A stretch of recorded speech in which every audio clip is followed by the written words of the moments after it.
नमस्कार, मैं हूं आकांक्षा पांडे। बड़ी बहस में आप सभी का स्वागत है। तो महाराष्ट्र के राज्यपाल पद से रमेश बैस को हटाने के बाद छत्तीसगढ़ में अब एक नई राजनीतिक बहस छिड़ गई है। कांग्रेस ने इसे छत्तीसगढ़ के साथ भेदभाव करार दिया है और भाजपा में गुटबाजी की बात कही है। इस पर भाजपा का कहना है कि कांग्रेस हर मुद्दे पर मट्ठा डालने का काम करती है। तो सवाल यही है कि क्या रमेश बैस को राज्यपाल के पद से हटाना छत्तीसगढ़ की उपेक्षा है और क्या अब रमेश बैस सक्रिय राजनीति में लौटेंगे? आज इसी मुद्दे पर बड़ी बहस के लिए हमारे साथ दो खास मेहमान जुड़ेंगे। कांग्रेस के पूर्व विधायक डॉक्टर विनय जायसवाल और भाजपा के पूर्व विधायक श्रीचंद सुंदरानी। दोनों का ही हम स्वागत जरूर करेंगे, उनसे चर्चा भी करेंगे, लेकिन उससे पहले आप सुनिए कि इस पूरे मामले में कांग्रेस का आरोप क्या है और भाजपा किस तरह से पलटवार कर रही है।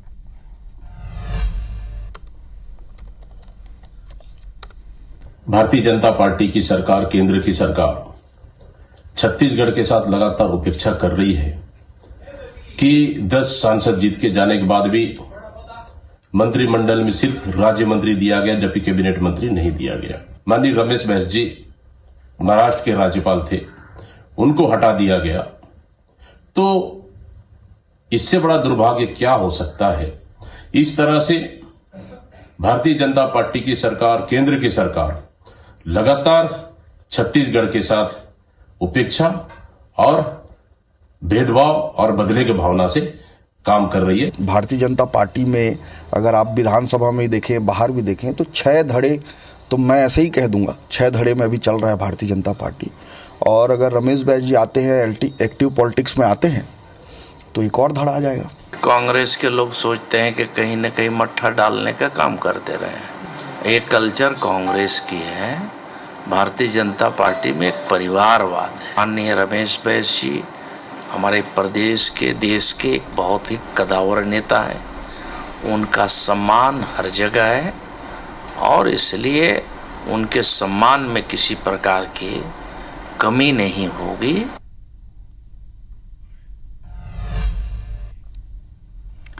तो रमेश बैस का बहाना, क्या भेदभाव का ये नया फसाना अब शुरू हुआ है? इस मुद्दे पर चर्चा करने के लिए हमारे साथ दो खास मेहमान जुड़ रहे हैं। कांग्रेस के पूर्व विधायक डॉक्टर विनय जायसवाल और भाजपा के पूर्व विधायक श्रीचंद सुंदरानी। आप दोनों का ही बहुत बहुत स्वागत है। शुरुआत श्रीचंद जी आपसे ही करती हूँ। क्यों इतना भेदभाव हो रहा है छत्तीसगढ़ के साथ? पहले राज्य मंत्री बस मिला और अब आप देखिए रमेश बैस महाराष्ट्र के राज्यपाल थे, उन्हें हटा दिया गया है, कोई नई जिम्मेदारी नहीं सौंपी गई है। कांग्रेस बड़ी चिंतित है सर, कह रही है छत्तीसगढ़ के साथ भेदभाव हो रहा है। क्यों हो रहा है ऐसा?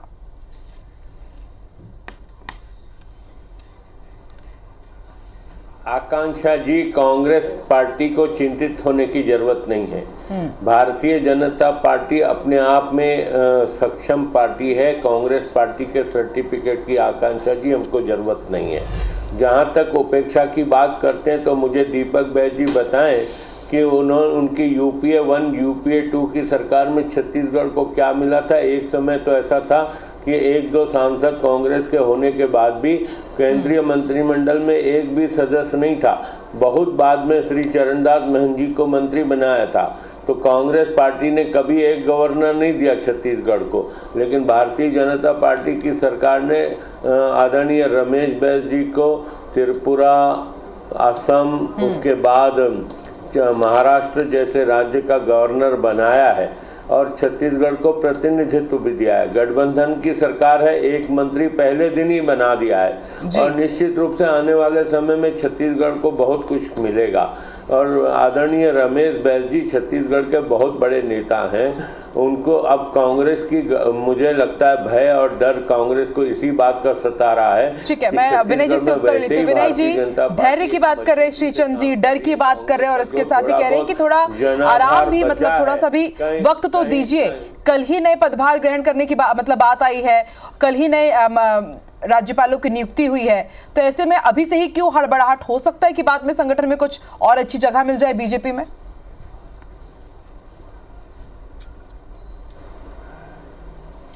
देखिए, निश्चित रूप से माननीय जो बैस जी हैं वो न केवल छत्तीसगढ़ से 7-8 बार के सांसद रहे हैं, लगातार उनको जीत मिली है और एक कद्दावर नेता रहे छत्तीसगढ़ के, और साथ ही साथ देश के वो बड़े नेता हैं।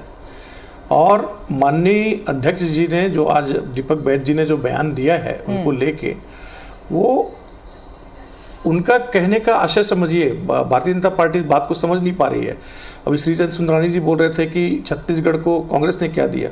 अरे केंद्र में जब छत्तीसगढ़ की सरकार थी तो विद्याचरण शुक्ल जी लगातार केंद्रीय मंत्री रहे, मोतीलाल वोरा जी रहे, श्यामाचरण शुक्ल जी रहे, तमाम जो छत्तीसगढ़ के बड़े नेता हैं, अजीत जोगी जी की बात करें, सभी लोगों को बहुत ही ज़्यादा जो भागीदारी छत्तीसगढ़ की जो होनी चाहिए वो कांग्रेस की सरकार ने दिया है।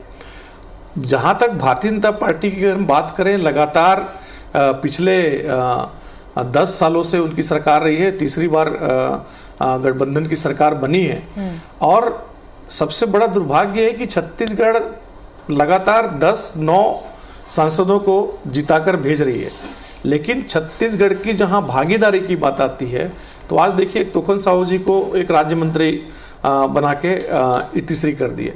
उसी प्रकार से अगर अभी केंद्रीय बजट की बात आप करेंगे तो बिहार को पैसा दिए, आंध्र प्रदेश को पैसा दिए, लेकिन छत्तीसगढ़ का कहीं कोई नाम नहीं था।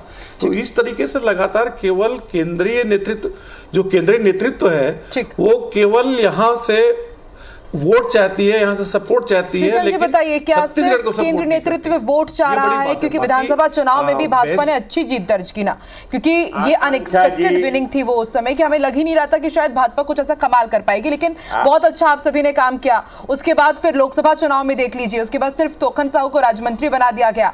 तो जाहिर सी बात है छत्तीसगढ़ की जनता भी ये जानना चाह रही होगी ना कि आखिर क्या कमी रह गई है। रमेश बैस पहले महाराष्ट्र के राज्यपाल थे, उससे पहले उन्होंने दूसरे राज्यों की भी जिम्मेदारी संभाली, लेकिन अब क्या, आगे क्या?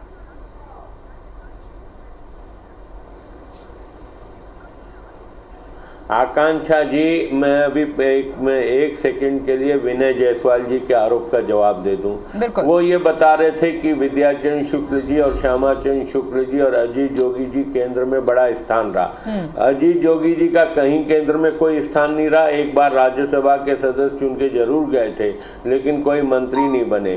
श्रीचंद जी ठीक है ना, वो कांग्रेस का कार्यकाल था, वो उनका इतिहास हो गया, लेकिन अब तो आपकी सरकार है ना, अब आप लोग मार्ग प्रशस्त कर रहे हैं, अब आप लोगों के ऊपर बात हो रही है।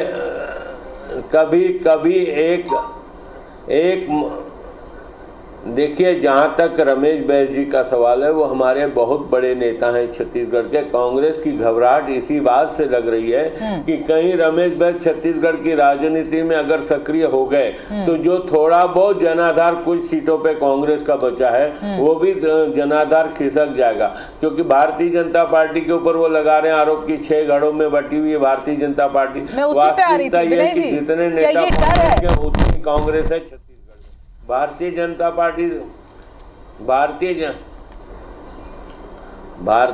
पार्टी तो एक दल है मात्र। बताइए विनय जी, आप लोग ये भी आरोप लगा रहे हैं कि 6 धड़ों में भाजपा बटी हुई, जरा ये 6 धड़े भी बताइए, हम भी जरा जाने। और शायद श्रीचंद भी यही कह रहे हैं कि उन्हें भी इसके बारे में नहीं पता, तो ये 6 धड़े भी बताइए। और वो ये भी कह रहे हैं कि कुछ डर भी है कि यदि वो सक्रिय राजनीति में आ जाते हैं तो जितना जनाधार है वो भी डगमगा जाएगा कांग्रेस का।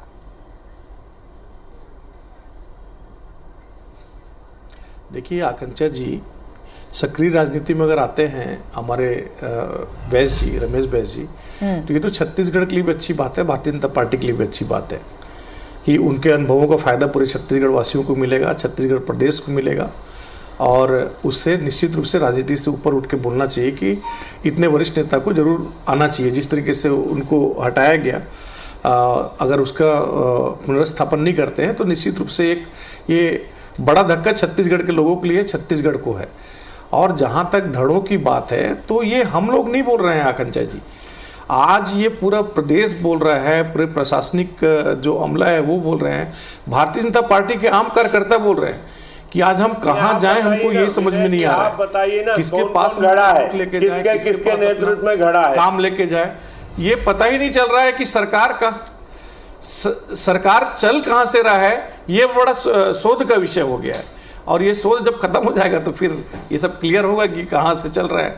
और बाकी सारा खींचतान तो आपने देखा है, 5 दिन का जो ये सत्र चल रहा था, अभी पावत सत्र चल रहा था, तो कितने मुखर होके जो वरिष्ठ जो नेता हैं। श्रीचंद जी देखिए, ये तो बिल्कुल वाजिब है, अपनों ने ही घेरा था पूरी कार्रवाई के दौरान। यही हमें देखने को मिला कि जितने सीनियर विधायक थे वो सभी कहीं ना कहीं उसको आपने देखा है, तो उनका देखने को मिला है। नहीं, आपने देखा है कि किस तरह से।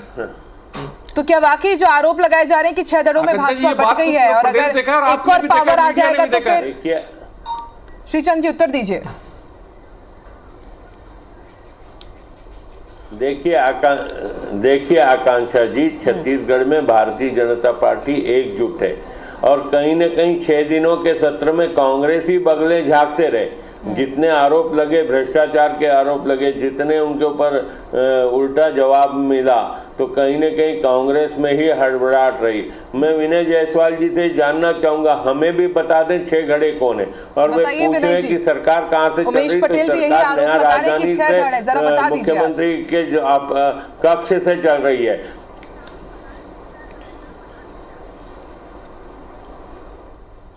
आकांक्षा जी एकदम स्पष्ट है बातों को। बहुत सीनियर लीडर हैं हमारे श्रीचंद सुंदरानी जी, विधायक भी रहे हैं और बहुत अच्छे लीडर हैं, सब बातों को समझते हैं। अभी पावर सत्र का जो 5 दिन था उसमें इस बात को मीडिया ने भी बोला है, कल कांग्रेस ने नहीं बोला है, मीडिया ने भी बोला है कि कहीं ना कहीं जो विधायकों की जो नाराजगी थी, सीनियर विधायकों की जो नाराजगी थी, उनके मंत्रियों से थी, भारतीय जनता पार्टी की सरकार से थी, और उन्होंने हर लेवल पे सरकार को घेरने का काम किया है। अब ये इस पूरे 7-8 महीने की सरकार में आकांक्षा जी 2 दर्जन से ज्यादा जांच समितियां बन गई हैं, 2 दर्जन से ज्यादा जांच समितियां बन गई हैं, लेकिन रिजल्ट किसी का भी नहीं आया है, रिजल्ट अभी 0 है। तो भाई आखिर में तो डॉक्टर विनय यही समझा जाए क्या कि कांग्रेस ठीक से घेर नहीं पाई सत्ता पक्ष को? आप ये कह रहे हैं कि अपने जो सीनियर विधायक थे सरकार को वही घेर रहे थे, तो क्या ठीक से कांग्रेस नहीं घेर पाई, इसलिए उसके पास अब कुछ मुद्दे नहीं है, तो अब महाराष्ट्र से हटा दिया गया रमेश बैस जी को, तो उसी को आप लोग मुद्दा बना रहे हैं? बस ये एक नया फसाना छेड़ दिया है कांग्रेस ने। आकांक्षा जी 5 दिन के पावर सत्र में 5 स्थगन में 4 स्थगन के ऊपर में चर्चा करवाना, क्या ये सक्रिय विपक्ष की, एक जवाबदार विपक्ष का की सफलता नहीं है क्या? ऐसा कौन सा मुद्दा था? लॉ एंड ऑर्डर पे हमने सड़क से लेके सदन तक में जो काम किया, स्थगन लेके आए। आज बड़ौदा बाजार की बात हो, लॉ एंड ऑर्डर की बात हो, या नकली खाद बीज की बात हो, किसानों की बात हो, युवाओं की बात हो, लगातार हो रही हत्याओं की बात हो, बलात्कार की बात हो, किस मुद्दे पे कांग्रेस ने सरकार को नहीं घेरा है? तो निश्चित रूप से ये अलग बात है कि इसमें पूरा सपोर्ट जो है हमको सत्ता पक्ष का भी मिला है, और देखिए सत्ता पक्ष का आपको सपोर्ट मिला। और ये देखिए राजनीति की खूबसूरती, आप देखिए कितने चिंतित है कि अब रमेश बैस का क्या होगा। देखिए कांग्रेस के कई पूर्व विधायक उनको लेकर के चिंतित है, तो चलिए ये एक बहुत अच्छी बात है कि आप सोच रहे हैं कि भाजपा का आगे क्या होगा। श्रीचंद जी उत्तर दीजिए, बहुत मुस्कुरा के कुछ कहना चाह रहे हैं आप, बोलिए।